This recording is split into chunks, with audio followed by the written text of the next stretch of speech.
Hello, my lovely viewers. Welcome again to Mathematics and I. It is your favorite presenter, Jeff Nino, and today we shall be learning how to solve problems on cosine rule. Now, don't forget the cosine rule is also known as the law of cosine. Now, cosine rule is actually used in solving problems on trigonometry, especially when you are looking for the sides or the angles of a triangle. Now, first of all, the first thing you need to understand about cosine rule is the formula for solving the sides or the formula for solving the angle. Now, how do you know that a question requires cosine rule in getting the solution? Now, let us take a look at the triangle with A, B, C.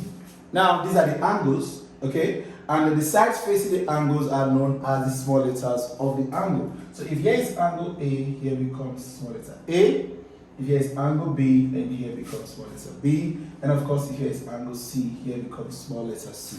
Alright. So if for instance, I am looking for side A using cosine rule, the formula becomes A squared is equal to B squared plus C squared minus 2BC cos the angle facing the side A, which is cos A. This is the formula you apply for solving side A. Okay, so now, what if we are looking for the angle A? It is very simple. We can solve from here, make it cos A the subject of the formula. And if we want to do that, first of all, let us see. In order for us to eliminate the negative sign here, let us take minus 2BC cos A to the left-hand side of the equation and A squared to the right-hand side of the equation.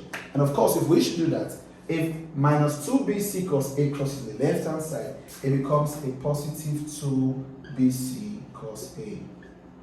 Alright, now here becomes B squared plus C squared. Now if A squared crosses the right-hand side of the equation, it becomes A negative A squared. Alright, so for instance, we want to make cos A the subject of the formula. It simply means we have to divide both sides by 2BC.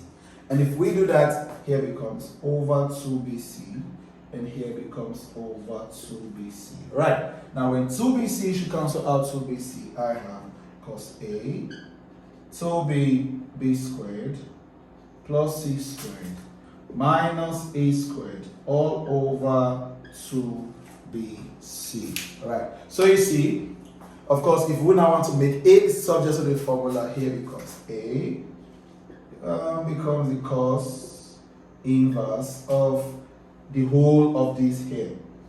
Alright, B squared plus C squared minus A squared over 2BC.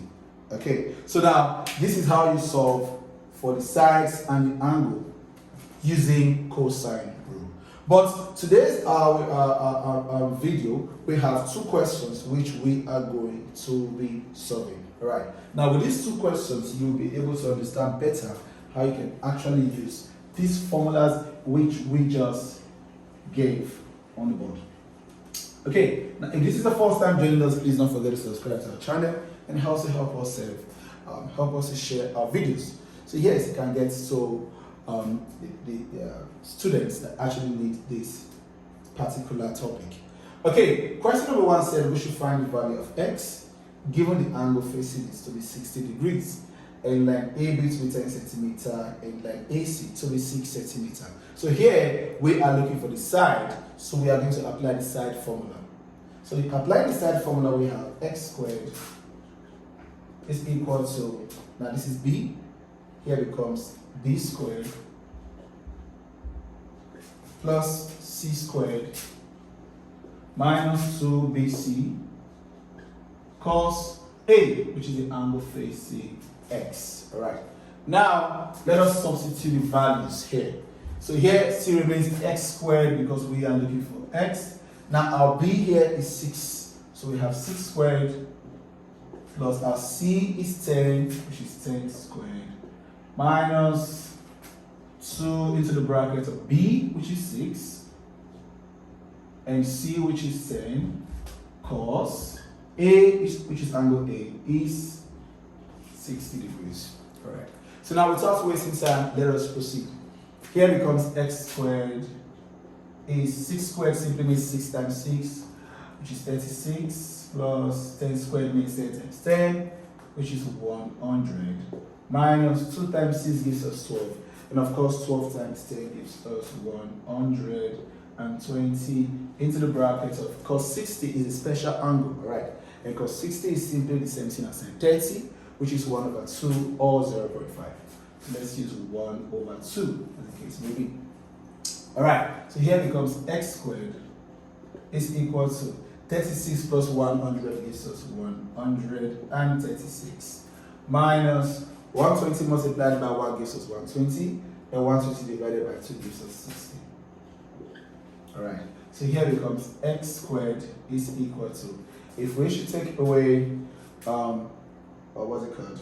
60 from 136, we are going to get, 56. So now, for us to get x, for us to make x over the formula, we have to, take square away to the right hand side of the equation. And when square crosses the equality sign, it becomes a square root. So here it becomes x is equal to the square root of 56. Alright. So if you should use your calculator and then you punch the square root of 56, the result you would get is x. So let's leave this in short form as root 56 centimeters. But you can further, continue by punching square root of 56, and that gives you the exact value in decimal of x in centimeters. Alright, so this is how you can solve question number 1. Okay, so without wasting time, let's go to question number 2.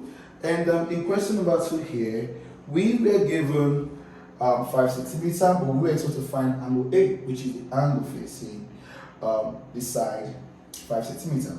So you see they are different. Here, the angle was given, but the side was not given. And here, the side is given, but the angle is not given here. So let's see how we can solve this problem. Alright, now, without wasting time, here it comes, okay? We can still apply that formula using the side. From there, we can get our angle A.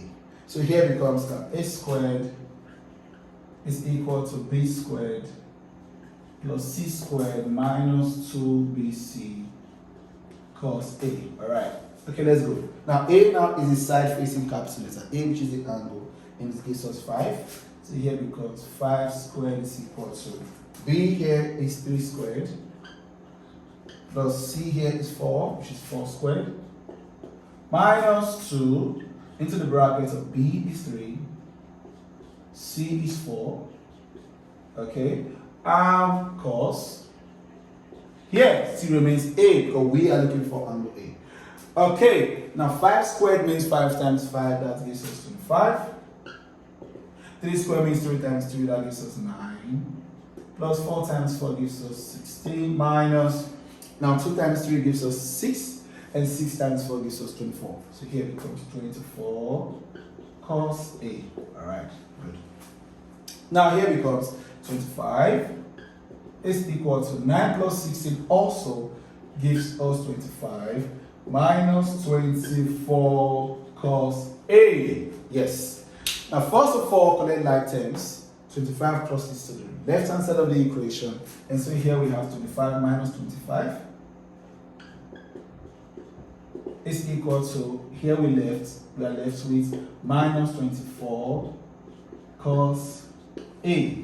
And then 25 minus 25 is 0. So here becomes 0 is equal to minus 24 cos A. And then what do we do next from here? We have to divide both sides by minus 24. If we do that,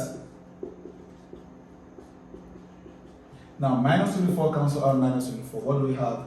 Cos A is equal to 0 divided by minus 24 gives us 0, because 0 divided by any number is 0. Now don't forget we are looking for angle A. Okay, so the question is, what will be the value of A that when we look for the cos, it gives us 0? Okay, what will be the value of A when we look for the cos? It will give us 0. Here, there are different, values, but here we're going to be using cos 90, okay? Because cos 90 actually is equal to 0. So it means if cos 90 is equal to 0, it means A here is 90 degrees. So it means angle A here is simply 90 degrees, which is the angle facing the side 5 centimeters. So you see how we can actually solve problems on cosine rule, simply applying either the side formula or the angle formula. So class, we have come to the end of today's teaching, and I hope you learned something new. If there's a place that you really did not get clearly, you can leave a comment in the comment section, and then we'll try our best to get back to you. So till we meet again in our next class, keep on watching Mathematics and I, and bye for now.